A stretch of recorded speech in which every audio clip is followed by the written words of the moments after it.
கோவில் பிரகாரம். ஆழமான இரவு. திருவிழா சத்தம் மெதுவாக குறைந்து கொண்டே போகிறது. மழை நின்றதால் மண்வாசம் காற்றில் பரவுகிறது. நாதஸ்வரத்தின் கடைசி ராகம் தூரத்தில் மங்குகிறது. முகில்மதி மண்டபத்தின் படிகளில் நின்று ஒரு முறை திரும்பி பார்க்கிறாள். கருவறை மேல் விளக்குகள் இன்னும் ஒளிர்கின்றன. அவள் மனதில் அம்மாவின் குரல், ராஜசேகர் சொன்ன வார்த்தைகள், சொல்லப்படாத ரகசியங்கள். அவள் மெதுவாக தன்னைத்தானே சமாதானப்படுத்திக் கொள்கிறாள். இன்னைக்கு போதும், நாளைக்கு யோசிக்கலாம். வீட்டுப்பாதை ஈரமாக இருக்கிறது. அவள் மலைத்துளிகள் இன்னும் சொட்டும் ஆலமரத்தடியில் நடக்கிறாள். ஒரு நொடி அவளுக்கு யாரோ பார்த்து கொண்டிருக்கிறார்கள் போல் தோன்றுகிறது. அவள் திரும்பி பார்க்கிறாள். கோவில் வெளிச்சத்தில் ஆதித்யன் தனியாக நிற்கிறான். அதே நேரம் கோவில் சுற்றுப்புறம். ஆதி மெதுவாக கோவிலை சுற்றி நடக்கிறான். பூசாரியின் வார்த்தைகள் அவன் மனதில் ஒலிக்கிறது. இப்போ திறந்தா ரத்தம் சிந்தும். அவன் கருவறை பின்புற கல் சுவரை அடைகிறான். சிங்கமுத்திரை பதக்கம் அவன் மார்பில் மெதுவாக சூடாகிறது. அவன் கையை சுவற்றில் வைக்கிறான். ஒரு நொடிக்கு அந்த சின்னம் மிகவும் மங்கலாக ஒளிர்கிறது. அவன் கண்கள் சுருங்குகிறது. இது இன்னும் முடிஞ்சதே இல்லை. அவன் சுற்றி பார்க்கிறான். பரிகாரம் வெறுமை. ஆனால் சில கால் தடங்கள். புதிதாக மண் இன்னும் நனைந்திருக்கிறது. யாரோ இப்போதான் இங்கே இருந்தாங்க. தூரத்தில் ஒரு வண்டி என்ஜின் சத்தம் மெதுவாக விலகுகிறது. ஆதி முகம் இறுக்கமாகிறான். வீட்டுப்பாதை. முகில்மதி பாதியில் நின்று மீண்டும் கோவிலை நோக்கி பார்க்கிறாள். ஆதி இன்னும் அங்கேயே. அவள் மனதில் ஒரு விளக்கமில்லாத இழுப்பு. அவளுக்கு தெரியாது அவள் வாழ்க்கை அவன் ரகசியத்தோடு கட்டுண்டு இருப்பதை. அவள் மெதுவாக சொல்கிறாள், இந்த கோவில் இன்னும் ஏதோ சொல்லணும் போல இருக்கு. மீண்டும் கோவிலின் பின்புறம். ஆதி கல் சுவரிலிருந்து கையை எடுக்கிறான். சிங்கமுத்திரை சின்னம் ஒரு நொடி தீப்பொறி போல மின்னுகிறது. அவனுக்கு மட்டும் தெரியும் அளவுக்கு. அவன் மெதுவாக சொல்கிறான், இந்த தடவை நான் உண்மையை கண்டுபிடிக்காம விடமாட்டேன். கோவில் மணி திடீரென ஒலிக்கிறது. யாரும் அடிக்காத மணி. ஆதி திரும்பி பார்க்கிறான். காற்று மீண்டும் வேகமாக வீசத் தொடங்குகிறது. தூரத்தில் ஒரே ரகசியம், இன்னும் திறக்காத கதவு. புயல் இன்னும் முழுமையாக அடங்கவில்லை. கோவிலின் பின்புற தோப்பு. திருவிழா சத்தம் தூரத்தில் மெதுவாக கேட்கிறது. தோப்பில் மின்விளக்குகள் சில மட்டும் எரிகிறது. மழை நனைந்த இலைகள் காற்றில் சலசலக்கும். முகில்மதி தனியாக நடந்து செல்கிறாள். அவள் கைபேசியில் நெட்வொர்க் இல்லை. Hello hello. அவள் சிரித்தபடி சலிப்புடன், இங்கே நெட்வொர்க் ஒர்க்காகாதே. அந்த நேரம் ஒரு சத்தம். இலைகள் கடுமையாக அசையும் சத்தம். அவள் நின்று விடுகிறாள். யாரு? பதில் இல்லை. அவள் வேகமாக நடக்கத் தொடங்குகிறாள். திடீரென்று ஒரு கருப்பு நிழல் மரத்துக்கு பின்னால் நகர்கிறது. அவள் பதறி பின்னோக்கி திரும்பும் போது யாரோ அவள் கையை பிடிக்கிறார்கள். அவள் கத்தப் போகிறாள். ஷ், நான் தான் ஆதித்யன். அவள் மூச்சை பிடித்து கொள்கிறாள். நீங்களா? பயமுறுத்திட்டீங்க. அவன் சிரிக்கவில்லை. அவன் பார்வை சுற்றி யாரோ உன்னை ஃபாலோ பண்ணிட்டு வந்தாங்க. அவள் இதயம் வேகமாக துடிக்கிறது. எனக்காகவா? தெரியல, ஆனால் சேஃப் இல்லை. அவன் அவளை அருகில் உள்ள கல் மண்டபத்திற்குள் அழைத்து செல்கிறான். பழைய மண்டபம். இருள். உள்ளே ஒரு சிறிய விளக்கு மட்டும். மழை நீர் துளிகள் கூரையிலிருந்து சொட்டுகிறது. முகில் இன்னும் பயத்தில் என்ன நடக்குது? ஆதி அவளை பார்த்து மெதுவாக சொல்கிறான், சில விஷயங்கள் இங்கே சரியா இல்லை. என்ன விஷயம்? அவன் தயங்குகிறான். நான் இங்கே வந்ததுக்கு காரணம் பர்சனல். என்ன பர்சனல்? அவன் நேராக சொல்லவில்லை. நீங்கள் எப்போவுமே இந்த கோவிலோட க்ளோஸாக இருக்கீங்களா? அவள் சிரிக்கிறாள். நான் இங்கே தான் பிறந்தது. அவன் கண்களில் ஒரு நொடிக்கு குழப்பம். ஆனால் அவனுக்கும் அவளுக்கும் அவர்களின் இரத்த இணைப்பு பற்றி தெரியாது. மென்மையான நிமிடம். காற்று திடீரென பலமாக வீசுகிறது. விளக்கு அணைந்து விடுகிறது. இருள். முகில் இயற்கையாக அவள் கையை பிடிக்கிறாள். மன்னிச்சுக்கோங்க. பரவாயில்லை. அவன் கை அவளது கையை இறுக்கமாக பிடிக்கிறது. அந்த இருளில் அவர்களின் மூச்சு மட்டும். மலை வாசம், இதய துடிப்பு. அவள் மெதுவாக, நீங்கள் இங்கே இருந்து போயிட மாட்டீங்கள்ல? அவன் சற்று நெருங்கி, நான் போகணும்னு நினச்சாலும் இப்போ போக முடியாது. அவர்கள் முகங்கள் அருகருகே. அந்த நேரம் காற்று அவள் மொழியை அவன் முகத்துக்கு கொண்டு வருகிறது. அவன் அதை மெதுவாக பிடித்து அவள் காதுக்கு பின்னால் வைக்கிறான். அந்த தொடுதல். அவள் இதயம் வேகமாக துடிக்கிறது. அப்பொழுது பயங்கரமான இடி சத்தம். முகில் பயந்து அவனை பிடிக்கிறாள். அவன் அவளை இறுக்கமாக அணைக்கிறான். நான் இருக்கேன். இருள் நடுவில் அவர்கள் மூச்சு மட்டும். தூரத்தில் சிங்கமுத்திரை சின்னம் மெல்ல ஒளிர்கிறது. அது அவர்களை பார்த்து கொண்டிருப்பது போல. மண்டபத்தின் வெளியே ஒரு கல் விழும் சத்தம். யாரோ இன்னும் அங்கே இருக்கிறார்கள். முகில் இன்னும் அவன் மார்பில். அவள் மெதுவாக விலகுகிறாள். நீங்க இருந்தா எனக்கு பயம் குறையுது. ஆதி அவளை பார்க்கிறான். நீ இருந்தா எனக்கு காரணம் கிடைக்குது. அவர்கள் கண்கள் சந்திக்கிறது. ஆதி மெதுவாக கிசுகிசுக்கிறான். என்னோட பின்னாடி இரு. அவன் வெளியே வருகிறான். யாரும் இல்லை. ஆனால் தரையில் ஒரு பழைய புகைப்படம்.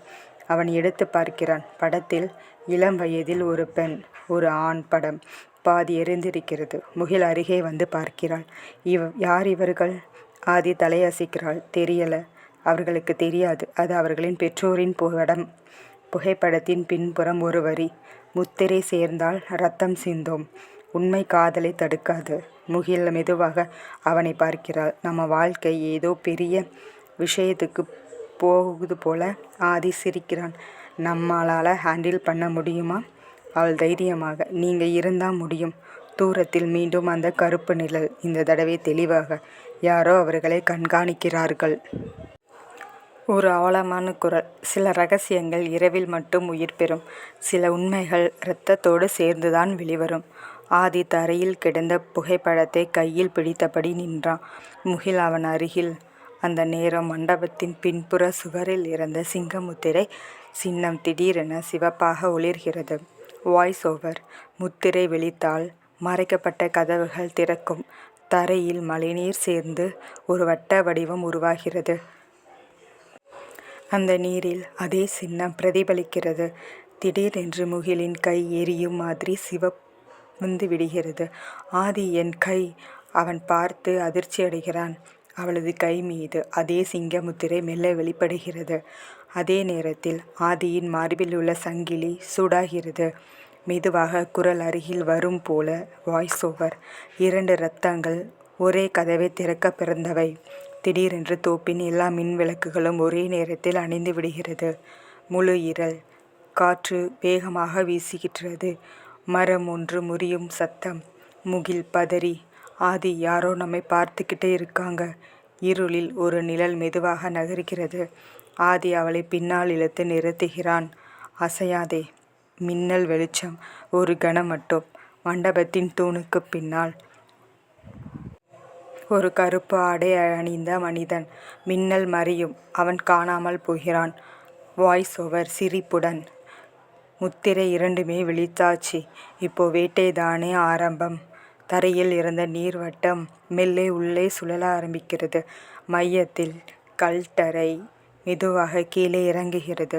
ஒரு இருண்ட படிக்கட்டு. முகில் கையை பிடித்து, நாம் கீழே போகணும். அந்த நேரம் மேலிருந்து ஒரு கல் துண்டு விழுகிறது. ஆதி அவளை தள்ளி காப்பாற்றுகிறான். கீழே இருந்து மெதுவான மூச்சு சத்தம். அது மனிதனா அல்லது இன்னும் ஏதோவா? ஆதி மொபைல் லைட்டை ஆன் செய்கிறான். முகில் அவன் பின்னால். படிக்கட்டுகள் ஈரமாக இருக்கின்றன. காற்று கீழே இருந்து குளிராக அடிக்கிறது. ஒவ்வொரு அடியும் மெதுவான ஒலியை எழுப்புகிறது. கீழே இறங்கியதும் ஒரு வட்ட அறை. சுவர்கள் முழுக்க பழைய தமிழ் கல்வெட்டுக்கள். நடுவில் கல் பலிபீடம். அதன் மேல் ஒரு கரும் பச்சை கலசம். ஆதி அருகே செல்கிறான். அந்த நேரம் சுவர் முழுக்க இருந்த சிங்கமுத்திரைகள் ஒன்றாக சிவந்து ஒளிர ஆரம்பிக்கின்றன. முகில் கையை பிடித்தபடி கத்துகிறாள். ஆதி, நம்ம இதை தொடக்கூடாது. அதே ஆழமான குரல். கதவை திறப்பது இரத்தம் மட்டுமல்ல, அதை மூடுவது உயிர். மெதுவாக மறைகிறது. Voice over. அந்த நேரம் ஆதியின் மார்பில் இருந்த சங்கிலி திடீரென்று உடைந்து கீழே விழுகிறது. அதில் இருந்த லாக்கெட் திறந்து விடுகிறது. அதுக்குள்ள ஒரு மடிக்கப்பட்ட பழைய ஓடை சுவடி துண்டு. முகில் அதிர்ச்சியுடன், இது நீங்கள் எப்போ பார்த்தது? ஆதி மூச்சை கட்டுப்படுத்தி கொண்டு, இது அப்பா சாகும்போது முன்னாடி என்கிட்ட கொடுத்தது. நேரம் வந்தால் தான் திறன்னு சொன்னார். சிங்க முத்திரைகள் இன்னும் சிவப்பாக எரிகின்றன. ஆதி அந்த ஓலை சுவடியை விவரிக்கிறான். அதில் எழுதப்பட்டிருக்கும் பழைய தமிழ். சிங்கம் 2இன் இரத்தம் ஒரே வட்டத்தில் சேரும்போது கலசம் விழிக்கும். ஆனால் கலசம் திறக்க முத்திரை தாங்கியவன் உயிரை அல்ல, அவன் பயத்தை பலி கொடுக்க வேண்டும். முகில் மெதுவாக. பயம்? அந்த நேரம் அறை முழுவதும் இருள் அடர்கிறது. சுவர்களில் இருந்த கல்வெட்டுக்கள் மாற ஆரம்பிக்கின்றன. புதிய வரிகள் தெரிகிறது. உண்மை அறிய. கலசத்தை தொடாதே. உன் நிழலை தொடு. ஆதி அதிர்ச்சியுடன் தரையை பார்க்கிறான். மொபைல் லைட் கீழே விழுகிறது. அவன் நிழல் சாதாரணமா இல்லை, அந்த நிழல் தனியாக அசைகிறது. முகில் பயந்து, ஆதி, அது உன் ஷேடோ இல்லை. அருகில் இரத்தத்தின் திறப்பு. கதவில் இல்லை, உன்னுள். ஒரு வாய்ஸ் ஓவர் கேட்கிறது. ஆதியின் நிழல் மெதுவாக பலிபீடம் மீது ஏற ஆரம்பிக்கிறது. ஆதி நிழலை பார்த்தபடி நின்று விடுகிறான். அவன் கைகள் நடுக்கம். முகில் மெதுவாக, ஆதி, அது உன்னை ப்ரொவோக் பண்ணுது, பயப்படாதே. நிழல் பலிபீடம் மீது நின்று அவனை நேராக நோக்குகிறது. அந்த நொடியில் அறை முழுக்க இருள் ஆழமாகிறது. ஒரு குரல், உன் மிகப்பெரிய பயம் என்ன ஆதி? மின்னல் சத்தம். அவனுக்கு முன் திடீரென்று காட்சி மாறுகிறது. தீயில் மூழ்கிய கோவில். அவன் அப்பா கத்துவது. ஓடுடா ஆதி. ஆதி கண்ணை மூடிக்கொள்கிறான். நான் ஓடினேன், அவரை காப்பாத்தல. அவன் குரல் உடைகிறது. அதான் என் பயம். நான் மீண்டும் ஓடுவேன்னு. நிழல் அவனை நோக்கி முன்னே வருகிறது. முகில் கத்துகிறாள், ஆதி பின்னாடி வா. ஆனால் இந்த முறை ஆதி அசையவே இல்லை. அவன் மெதுவாக முன்னே நடக்கிறான். இப்போ நான் ஓட மாட்டேன். அவன் கை நீட்டி தன் நிழலை தொட்டு விடுகிறான். ஒரே நேரத்தில் சிகப்பு ஒளி வெடிக்கிறது. நிழல் சிதறி புகையாக மாறுகிறது. பலிபீடம் கீழே மெதுவாக திறக்க ஆரம்பிக்கிறது. கரும் பச்சை கலசம் தானாக மூடி இருந்த மூடியை திறக்கிறது. அதன் உள்ளே பொன்னோ வைரமோ இல்லை, ஒரு சிறிய கல் தகடு. அதில் ஒரே வரி, ரகசியம் திறந்தது, இப்போ உண்மை பேசும். அறை முழுக்க இருந்த சிகப்பு ஒளி மெல்ல வெள்ளையாக மாறுகிறது. முகில் அவனை பார்த்து மெதுவாக சிரிக்கிறாள். நீ பயத்தை ஜெயிச்சிட்ட, அதனால தான் கதவு திறந்தது. ஆனால் அந்த கல் தகடு திடீரென்று உடைந்து அதுக்குள் இருந்து ஒரு வரைபடம் வெளிவருகிறது. அது காட்டுவது இந்த அறை மட்டும் இல்லை, இன்னும் கீழே ஒரு பெரிய பாதாள மண்டபம். ஒரு குரல் மீண்டும் ஆழமாக, இது முதல் கதவுதான் ஆதி என்றாள் முகில். பலிபீடம் முழுவதும் விலகுகிறது. அதன் கீழே பழமையான சுரங்கப்பாதை. ஆதி மொபைல் லைட்டை மீண்டும் எடுக்கிறான். முகில் அவன் கையை இறுக பிடிக்கிறாள். இருவரும் மெதுவாக கீழே இறங்குகிறார்கள். காற்று இப்போது வெறும் குளிர் இல்லை, பழைய வாசனை, சாம்பல் வாசனை கலந்து வருகிறது. சுரங்கம் முடியும் இடத்தில் ஒரு மாபெரும் கல்வாசல். அதில் பொறிக்கப்பட்டிருக்கும் சின்னம் சிங்கமுத்திரை, இரட்டை வடிவம். ஆதி சங்கிலியின் உடைந்த லாக்கெட்டை அந்த சின்னத்தின் நடுவில் வைக்கிறான். கல்வாசல் மெதுவாக நடுக்கமடைகிறது. பின்னர் அது 2 பக்கமாக பிரிந்து திறக்கிறது. அதற்குள் ஒரு பிரம்மாண்டமான பாதாள மண்டபம். மேலே ஆயிரக்கணக்கான கல் தூண்கள். ஒவ்வொரு தூணிலும் அரச மரபு வரலாறு செதுக்கப்பட்டிருக்கிறது. நடுவில் ஒரு பெரிய குளம். அந்த நீர் வெள்ளை ஒளி வீசுகிறது. குளத்தின் நடுவே ஒரு உயரமான மேடை. அதில் ஒரு சிம்மாசனம். ஆனால் அது வெறுமை இல்லை, அதில் ஒரு பழைய கவசம் அணிந்த உருவம் அமர்ந்திருக்கிறது. அது சிலையா அல்லது உயிரா? முகில் மெதுவாக, ஆதி, இது நம்ம குடும்ப வரலாறா? அந்த நேரம் அந்த உருவத்தின் கண்கள் மெதுவாக திறக்கிறது. சிகப்பு ஒளி. வாய்ஸ் நேராக உயிரோடு, இரத்த வாரிசுகள் வந்தாச்சு, ஆனால் சிம்மாசனம் ஒருத்தருக்கே. மண்டபம் முழுக்க கதவுகள் திடீரென மூடிக்கொள்கின்றன. நீர்க்கூலம் சுழல ஆரம்பிக்கிறது. ஆதி முகிலை நோக்கி, இது வரலாறு அல்ல, இது தேர்வு. சிம்மாசனத்தின் கண்கள் சிவப்பாக எரிகிறது. ஆனால் தாங்கவே இல்லை. அதற்கு பதிலாக அந்த உருவத்தின் கையில் இருந்த வாள் மெதுவாக தரையில் விழுகிறது. முழு மண்டபமும் அமைதியாகிறது. குளத்தின் நடுவில் இருந்த மேடையில் ஒரு சிறிய பெட்டி மேலே மிதந்து வருகிறது. முழு மண்டபமும் அமைதியாகிறது. குளத்தின் நடுவில் இருந்த மேடையில் ஒரு சிறிய பெட்டி மேலே மிதந்து வருகிறது. ஆதி தைரியமாக முன்னே செல்கிறான். முகில், இது இன்னொரு சோதனை ஆகலாம், ஆனால் இந்த முறை எந்த தாக்குதலும் இல்லை. பெட்டி திறக்கிறது. அதற்குள்ளே பழைய தோளால் கட்டப்பட்ட ஒரு குறிப்பேடு. அதன் மீது சிங்கமுத்திரை பதிப்பு. ஆதி அதை எடுத்தவுடன் மண்டபம் மெதுவாக அதிர ஆரம்பிக்கிறது.